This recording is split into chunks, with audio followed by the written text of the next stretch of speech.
आज दिल्ली सरकार ने अपना बजट पेश किया है। बजट के अंदर जो हमारी ऑब्जर्वेशन उसको लेके आज ये प्रेस वार्ता कर रही है। इस वार्ता को संबोधित करने के लिए भारतीय जनता पार्टी दिल्ली प्रदेश के पूर्व अध्यक्ष और सांसद भाई मनोज तिवारी जी आप सबके बीच संबोधित करेंगे। भी मेरे साथ मेरे साथी प्रवक्ता अजय सहरावत जी हैं। अब मैं निवेदन करूंगा श्री मनोज तिवारी जी से कि आप सबको संबोधित करते हुए बजट के अंदर जो ऑब्जर्वेशन आपकी हैं वो को बताएं।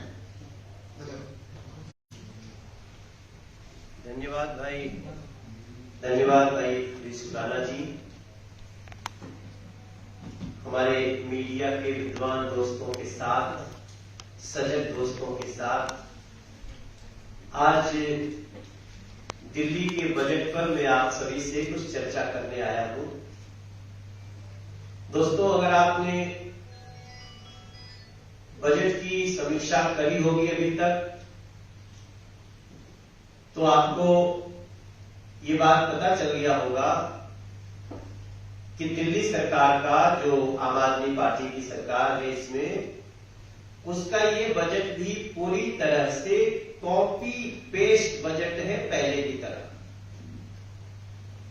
इस बजट में भी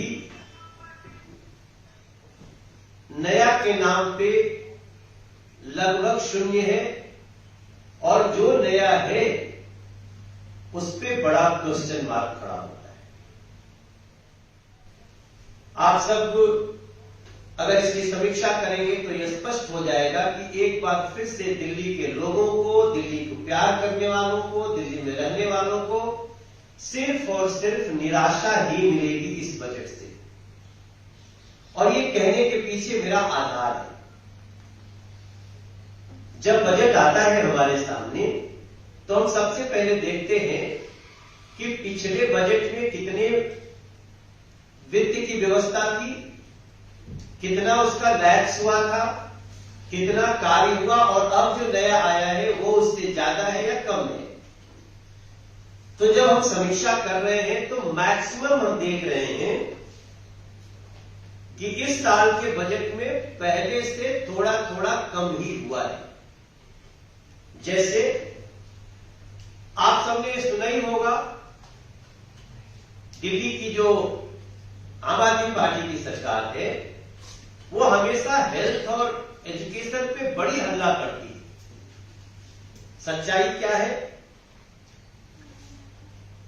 अभी सच्चाई ये है कि 2022-23 का हेल्थ का बजट था 9,769 करोड़ और 23-24 का जो बजट आया है उसमें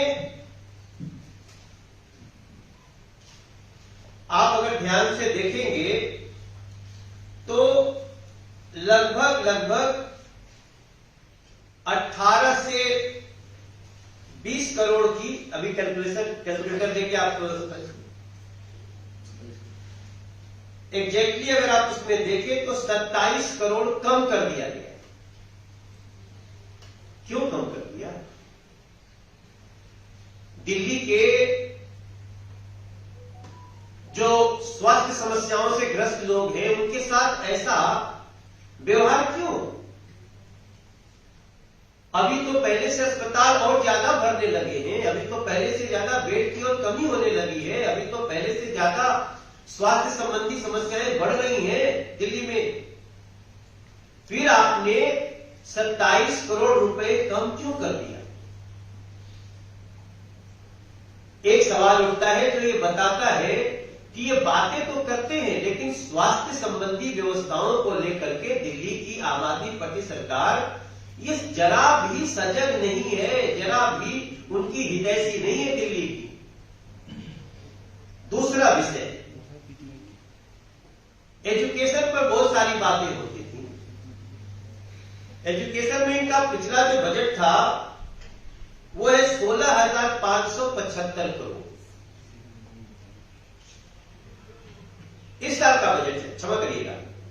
एजुकेशन पे जो इस साल का बजट है वो 16,575 करोड़ है। इसमें पिछला जो बजट है लगभग उतना ही है। लेकिन अब सवाल उठता है कि आपके 16,575 करोड़ के बजट के बाद भी दिल्ली में एक भी नया स्कूल क्यों नहीं खुल पा रहा? दिल्ली में जनसंख्या तो बढ़ रही है, हर जगह की बढ़ रही है, तो दिल्ली की भी बढ़ रही है, तो दिल्ली में एक नया कॉलेज क्यों नहीं खुल पा रहा?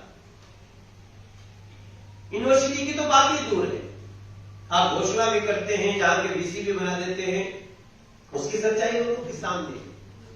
बट कॉपी पेस्ट जो हमने कहा, उसके आधार पे ये बजट का पैसा जा कहां रहा है? तो फिर से वो केस जो पहले भी हम लोगों ने कर रखा है, लोकायुक्त महोदय के यहां चल रहा है कि ये सारे पैसे कहीं 5 लाख के कमरे, उसी स्कूल में कमरे बढ़ा करके 5 लाख का 30 लाख में बना करके आप वहीं तो नहीं ये सारे पैसों का वारा न्यारा करते हैं। मैं हैरान हूं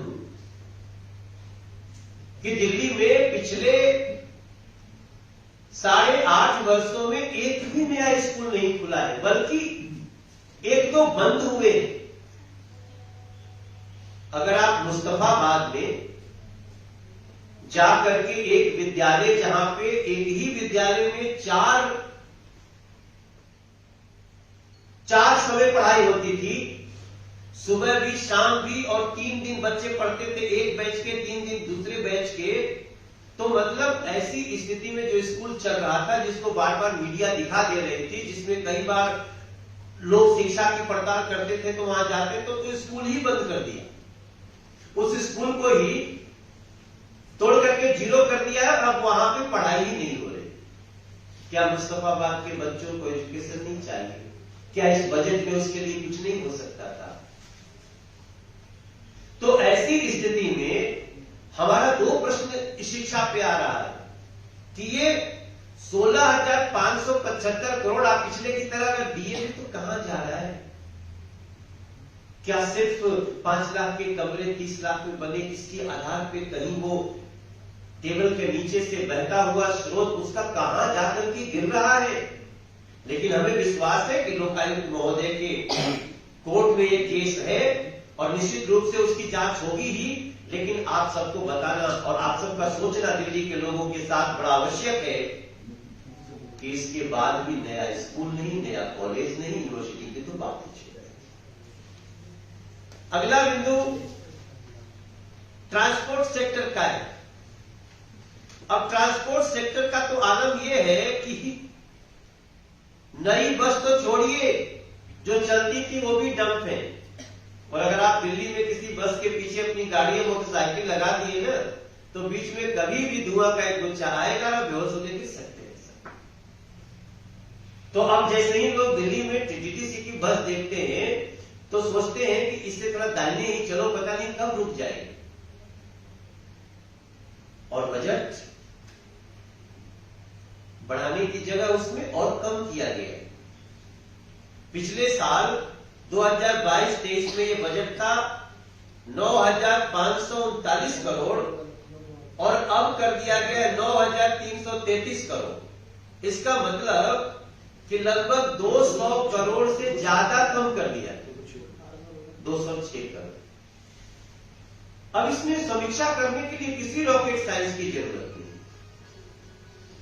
जिस सेक्टर में सबसे ज्यादा सजगता की आवश्यकता है, अभी आज हम समाचार में पढ़ रहे थे कि दिल्ली के इन सरकारी बसों के ड्राइवर महिलाओं को देख करके बस ही नहीं रोक रहे। क्यों? क्योंकि महिला बैठेगी तो उससे भाड़ा नहीं देगा, तो बस ही मत रोको। अरे भाई, वो महिला का तो ख्याल रखना चाहिए, उसके लिए तो आपको स्पेशली बस हाथ दे महिला तो थोड़ा सा स्टैंड के आगे पीछे भी रोक दो। लेकिन आपने कह दिया कि बस में महिलाओं का फ्री है, लेकिन बस रोकेंगे नहीं, बस बढ़ाएंगे नहीं। तो ऐसी स्थिति में दिल्ली को जो निराशा महिलाओं को, बहनों को हो रही है, वो आपके सामने बहुत दुखद स्थिति में रख रहा हूं। सोशल वेलफेयर, समाज में बहुत सारे लोग हैं पेंशन नहीं मिल रहा है लोगों को, वृद्धा पेंशन नहीं है, महिलाओं के पेंशन की दिक्कत हो रही है, नए पेंशन नहीं बन रहे हैं।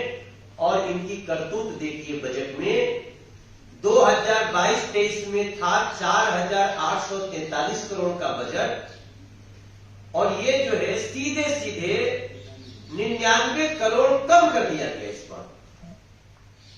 अब आप सोचिए हमारे दिल्ली की जो भी बुजुर्ग महिलाएं हैं उनके मन पे क्या गुजरी होगी, जो आशा कर रहे होंगे कि इस बजट में उनके लिए कुछ अच्छा होगा। विधवा बहनों का, हमारे जो सीनियर सिटीजन है उनका नाम हमने लिया। आप इतना निर्दयी कैसे हो सकते हैं अरविंद केजरीवाल दिल्ली के सीनियर सिटीजन को लेकर के, दिल्ली के गरीबों को लेकर के? तो ये स्थिति आपके सामने है। और 2 पॉइंट्स और रखना चाहता हूं, मैं ज्यादा लंबा नहीं जाऊंगा क्योंकि कई जगह तो इनकी झूठ भी पकड़ी गई। ये भी जब पीसी में बोल रहे थे, बोले हम कई सड़कें बना रहे हैं। कौन सड़क बनाया आपने अरविंद केजरीवाल जी?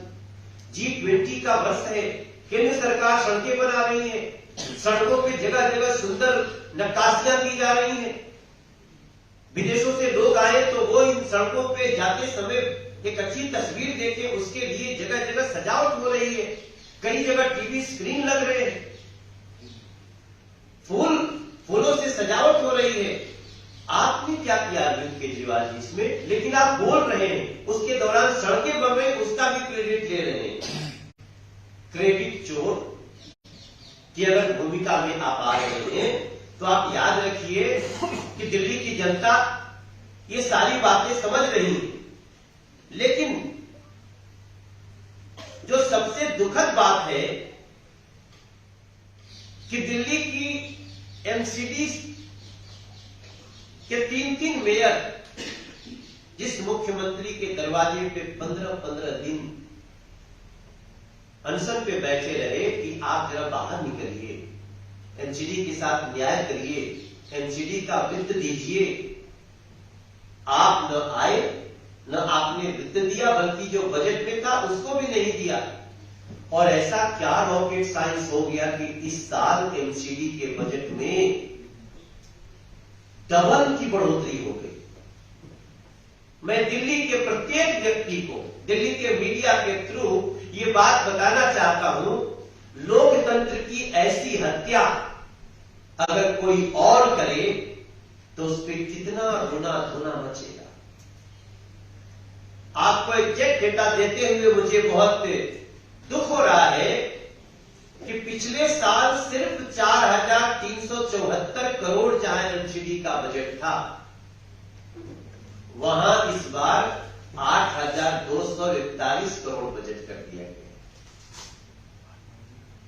क्योंकि पिछली बार भाजपा की सरकार थी एमसीडी में और इस बार आम आदमी पार्टी की है, इसलिए बजट को सीधे डबल कर दिया गया है। हम इसका स्वागत करते हैं, हम विरोध नहीं कर रहे, लेकिन पीछे ये बजट कहां चला गया? पीछे दिल्ली के लोगों को जो तकलीफें हुई है 5 साल, उन तकलीफों का जिम्मेदार कौन है? आज ये बताने की तो आवश्यकता हमें नहीं है। अरविंद केजरीवाल ने खुद से अपना वो काला चेहरा दिखा दिया है कि हाँ, हमने रोका था बजट, हम सफाई कर्मचारियों का पैसा नहीं देते थे, हम शिक्षकों का पैसा नहीं देते थे, हम हेल्थ कर्मचारियों का पैसा नहीं देते थे। क्या बिगाड़ लेगी दिल्ली? जो बिगाड़ना है बिगाड़ ले। क्योंकि इस बार उनकी सरकार बन गई एमसीडी में तो सीधे 4,000 करोड़ से ज्यादा बढ़ गया। अरविंद केजरीवाल जी, शायद आपको पता नहीं कि दिल्ली के लोग जब आपका ये चेहरा समझेंगे तो फिर उनको पता चलेगा कि ये व्यक्ति अपनी राजनीति के लिए सफाई कर्मचारियों को, एमसीडी के शिक्षकों को, हेल्थ कर्मचारियों को और दिल्ली की जनता को मार भी सकते हैं, भारी गर्दन दे सकते हैं। मगर हम सच्चाई आपके सामने दिखा रहे हैं और यही लोकतंत्र की हत्या कही जाती है। सरकार जिसकी बने उसका उतना बजट मिलना चाहिए, लेकिन अगर अरविंद केजरीवाल जैसे व्यक्ति उस वित्त पे बैठ गए हैं तो भेदभाव करेंगे और ये दिल्ली ने देख लिया। एक अंतिम विषय है, यमुना पार डेवलपमेंट बोर्ड होता है। इस बोर्ड पे यमुना पार के विधायक बहुत असंख्या में अपनी काम कराते थे और ये बजट लगभग पीछे 1200 करोड़ का हुआ करता था। आपको जान करके दुख होगा कि 1 रुपया भी जमुना पार विकास बोर्ड को नहीं दिया अरविंद केजरीवाल। क्यों? क्योंकि वहां ज्यादातर बीजेपी के विधायक थे जमुना पार में। आप कल्पना कर सकते हैं कि कोई व्यक्ति इतना क्रूर हो सकता है जो बातें तो मीठी मीठी करता हो लेकिन इतनी क्रूरता दिखा सकता है कि जमुना जी का जो भी हो I don't care, I am Arvind Kejriwal. Yamuna पार के लोगों का विकास भले ही सत्यानाश हो जाए, बीजेपी का चुना हम आपको बजट ही नहीं देंगे। ये है हमारे जमुना पार विकास बोर्ड का स्थिति। अब इतनी सारी चीजें आपके सामने रखते हुए अभी बहुत सारी चीजें हैं जिसमें मैं चाहता हूं आप समीक्षा करेंगे, हम भी समीक्षा करेंगे, हम लोग बात करेंगे।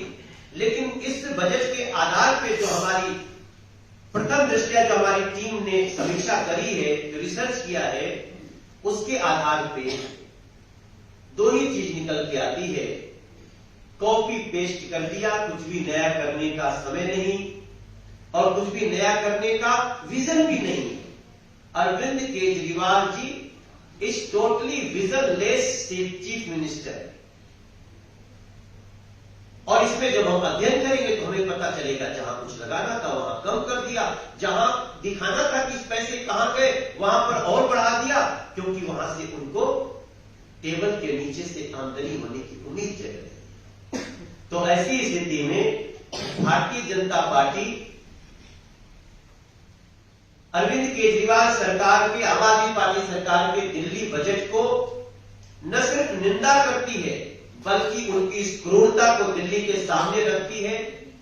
और हम आशा करेंगे, हम चाहेंगे कि इसमें और कोई एजेंसी हो जो दिल्ली सरकार के इस क्रूरतापूर्ण कदमों को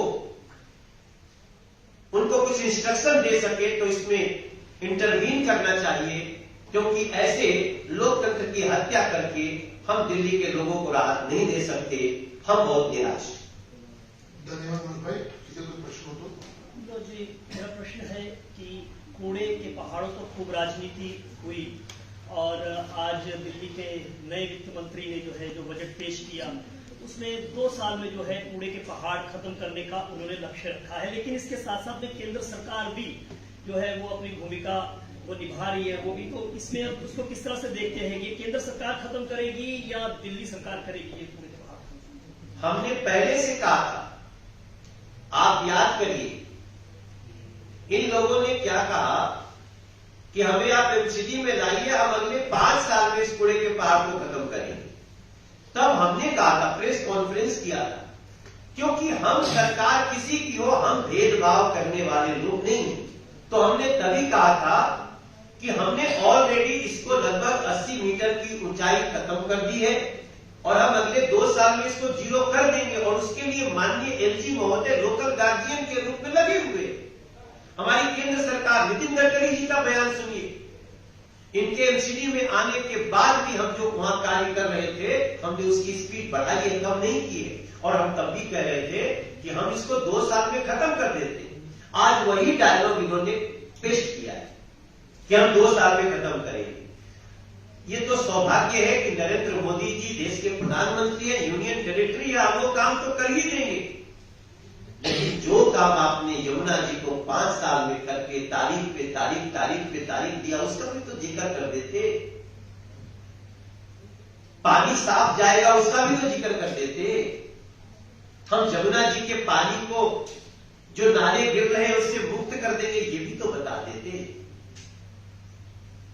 तो वो कुछ नहीं होगा, वो वही कहे हैं जो हम कहे थे और हम आज भी कहते हैं।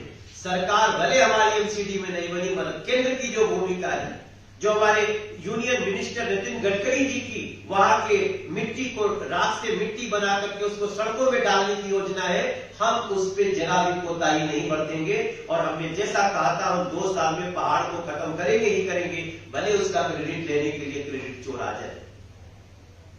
जी का प्रश्न। मनु जी, एक सवाल ये, उन्होंने बजट भाषण के दौरान एक आरोप लगाया कि केंद्र सरकार दिल्ली के हिस्से का जो पैसा है वो रोक रही है, वो दिल्ली सरकार को नहीं मिल रहा है। 6400 करोड़ रुपए मिलने चाहिए, लेकिन 321 से 25 करोड़ ही दिल्ली सरकार को मिलते हैं। अब इससे बड़ा सफेद झूठ क्या हो सकता था? आपका बजट जो पिछले साल था उससे कमी हुई है क्या? आपको उसके पहले का जो बजट था उसमें कमी हुई है क्या? तो जो आपका बजट जैसा जितने इन टोटलिटी तो जो बजट है लगभग 70,000 करोड़ का, एग्जैक्टली मेरे उस लाइन पे मत जाइएगा क्योंकि मैं लगभग 70,000 करोड़, दैट इज 69,000 समथिंग। तो आपको बताऊं कि केंद्र सरकार कभी ऐसा कर ही नहीं सकती, वरना हमारे लिए क्या था? हम आज अगर हम चाहते हैं कि भेदभाव करना है, हम कूड़े के पहाड़ में जो सहयोग नहीं करेंगे तो दिल्ली की सरकार अकेली कहां से कर पाती है? हम भेदभाव नहीं करेंगे। मैं इसी में ऐड करना चाहूंगा जी, आज ही के बजट में, मैं पुरानी बात नहीं कर रहा, मैं आज ही के बजट में जो उन्होंने अपना रेवेन्यू दिखाया है, कहां से रेवेन्यू आएगा, इसी बजट, उसमें क्या लिखा है? उसमें लिखा है कि 1,050 crore from the non tax revenue, 10,000 crore from a small saving loan, 622 crore of capital receipt, and now point to be 3,802 crore from the GST compensation. Point number 1. Point number 2, 3,167 crore from the centrally sponsored schemes only. 3,167. I'm repeating again. Central sponsored schemes से उनको मिलेगा 1,168 crores will be funded from the grant in aid from the government of India. ये है सच्चाई, खुद बता रहे हैं। हम भेदभाव नहीं कर सकते।